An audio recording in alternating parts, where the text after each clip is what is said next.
आज की इस वीडियो में मैं आपको बताऊंगी कि फॉलिक एसिड स्पेशली ख़वातीन के लिए नहायत ही मुफीद और ज़रूरी चीज़ है।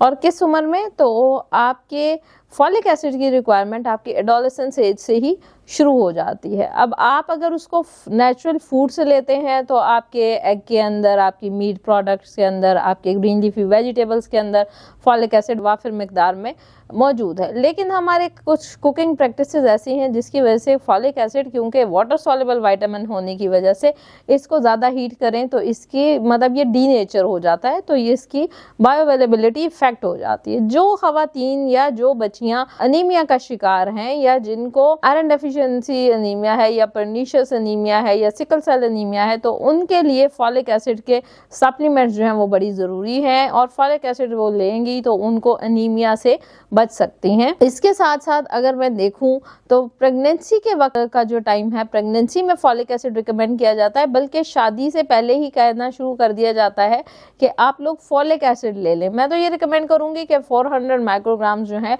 वो फॉलिक एसिड का हर औरत को डेली बेसिस पे लेने चाहिए। फिर प्रेगनेंसी में इसकी अमाउंट जो है वो थोड़ी सी इंक्रीज हो जाती है, तकरीबन 600 to 800 माइक्रोग्राम्स तक हो जाती है।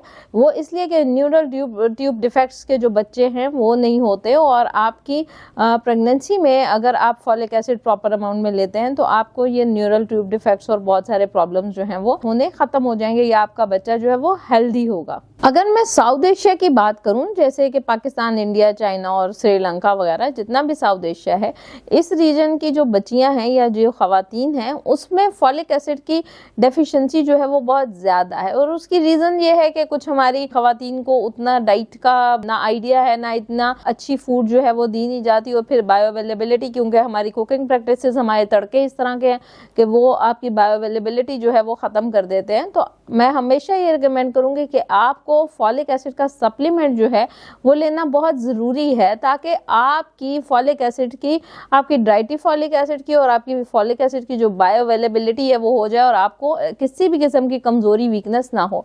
मोस्टली बच्चियां अक्सर कंप्लेन करती हैं, हमें बॉडी में पेन है, थकावट है, हमारा कंसंट्रेशन नहीं हो रहा, हम बड़ा लैक ऑफ कंसंट्रेशन फील कर रहे हैं, थोड़ा सा चलते हैं तो हम थक जाते हैं, थोड़ा सा चलते फिरते हैं तो हम थक जाते हैं। तो ये थोड़ी सी ऐसी प्रॉब्लम्स हैं जिनकी वजह से प्रॉब्लम्स जो हैं वो हमें होना शुरू हो जाते हैं। तो कोशिश ये करनी है कि आपने फॉलिक एसिड का सप्लीमेंट जो है वो आपने लाजमी इस्तेमाल करना है। फिर कुछ जो लैक्टेटिंग वुमेन्स हैं उन्हें भी फॉलिक एसिड सप्लीमेंट जो हैं वो यूज़ करने बहुत ज़रूरी है। उन्हें चाहिए कि वो टाइमली फॉलिक एसिड सप्लीमेंट जो हैं उनको इस्तेमाल करें, ताकि कभी भी प्रॉब्लम या इश्यूज़ जो हैं उनको ना हो सके। इसके साथ साथ जो खवातीन ऐसी हैं जो मीनोपॉज का शिकार हैं और उनके जो पीरियड्स हैं वो ख़त्म हो चुके हैं, तो इसके वक्त भी फॉलिक एसिड डेफिशिएंसी हो जाती है और मूड स्विंग्स होना शुरू होते हैं। तो इसके वक्त भी आपने कोशिश करना है कि मीनोपॉज में भी आपने फॉलिक एसिड के सप्लीमेंट्स लाजमी लेने हैं।